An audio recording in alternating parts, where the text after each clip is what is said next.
Jacques Trémolin, c'est une histoire de chien, justement, que vous allez nous raconter aujourd'hui. Chien de prairie. Chien de prairie. Qu'est-ce que c'est que ce chien Les chiens de de prairie? prairie sont des marmottes. Ça ressemble exactement à nos marmottes. Ça vit comme elles, sauf que ça ne dort pas en hiver. Ça ne s'endort pas en hiver. Ça vit dans des terriers compliqués. Et comme les marmottes, ça mange des petites herbes. Seulement, comme ça aboie et que ça habite la grande prairie, on les appelle des chiens de prairie. À ceci près que ce sont des citadins. Les chiens de prairie vivent en ville. Ils se font des villes de leurs terriers. On a compté qu'une de ces cités comptait 40 millions d'habitants. Alors comprenez, New York et Chicago, ils peuvent aller se rhabiller. 40 millions d'habitants, la ville la plus importante des États-Unis, les chiens de prairie. Et ces villes sont divisées en quartiers, et chaque quartier a son chef, qui est en général le grand-père de tous les gens qui habitent le quartier. Et au milieu du quartier, il y a toujours un petit monticule en terre. C'est toute la terre qu'ils ont tiré des terriers, et sur lequel il y a toujours un guetteur qui surveille, parce qu'ils ont des ennemis, les chiens de prairie. Les coyotes, les loups, les hommes, les chiens, et puis les rapaces qui risquent de les prendre. Alors il y a le guetteur qui est sur sa tour, et qui regarde de tous les côtés tout le temps. Et puis dès qu'il voit un adversaire, un danger quelconque, il aboie, et tout le monde rentre dans ses trous.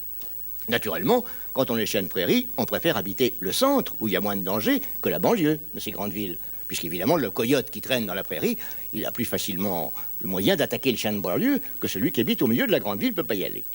Il faut ajouter enfin que les chiens de prairie, comme nos marmottes, s'amusent tout le temps. Ils jouent tout le temps. Dès qu'ils ont mangé, ils jouent. Ils jouent à se poursuivre, ils jouent à faire semblant de se battre, ils jouent à faire des trous, ils s'amusent, et ils sont terriblement affectueux. Quand deux chiens de prairie se rencontrent, ils tombent dans les bras l'un de l'autre, et ils s'embrassent, et puis on va remplacer celui qui est de tour de guet, là-bas, de son tour de guet.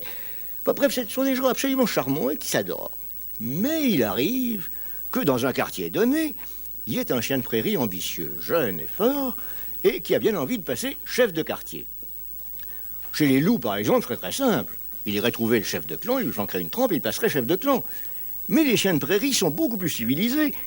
Et pour passer chef de quartier chez lui, il faudrait qu'il attaque son grand-père, qu'il flanque une trempe à son grand-père, et ça ne se fait pas. Moi, je trouve ça très bien. Et il ne peut pas, enfin, disons que les zoologues disent qu'il y a une inhibition sociale, je m'excuse, c'est un mot savant, qui l'empêche d'aller flanquer une ruche à son grand-père. Alors, il y a le quartier d'à côté. Et ce serait très simple, il suffirait d'entrer dans le quartier d'à côté, d'aller trouver le chef, de lui flanquer une trempe et de devenir chef à sa place.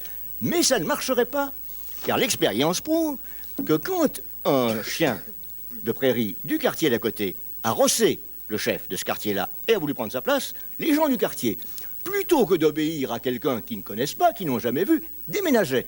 Et les malheureux allaient s'installer en banlieue, dans les endroits extrêmement dangereux. Et ils le laissaient lui tout seul comme un idiot au milieu du quartier. Alors c'est pas comme ça qu'il faut faire. Alors, quand un chien de prairie ambitieux veut passer chef de quartier du quartier voisin, qu'est-ce qu'il fait? Une campagne électorale. Ah bon? Oui, comme on le voit dans certains pays et dans certains cas de canton à canton.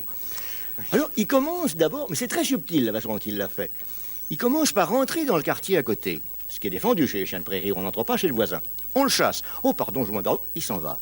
Une heure après, il revient. On le chasse. Oh, excusez-moi. Il revient encore. Alors, à force de le chasser et qu'il revienne, et il fait de mal à personne. Alors, on finit par prendre l'habitude, on l'a toujours vu, il fait pas de mal aux gens. Au bout de 7-8 jours, et puis surtout, il a pris l'odeur du quartier.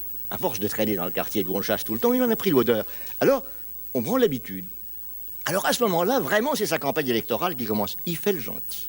Quand il a trouvé une herbe très bonne, il va chercher un petit chien de prairie d'à côté, du quartier là, et il lui dit, là. Et alors, l'autre vient manger. Il va jouer avec les autres, il joue à creuser les terriers. Petit à petit, on l'autorise à faire son terrier dans le quartier. Il est reçu. Il va remplacer le guetteur sur la tour de guet. Il est maintenant chez lui dans le quartier. On le considère comme un chien de prairie de ce quartier-là.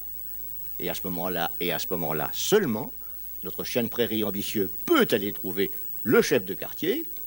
Il lui fiche une trempe et il passe chef de quartier et les autres lui obéissent. Et c'est comme ça qu'on fait une campagne électorale dans la grande prairie américaine. Marie-Josée Natt, on dit que ce sont des histoires pour enfants. Moi, je trouve que ce sont des histoires aussi pour les grands. Adulte, absolument. Tout le monde écoute et on est passionné chaque fois par Jacques Trémolin.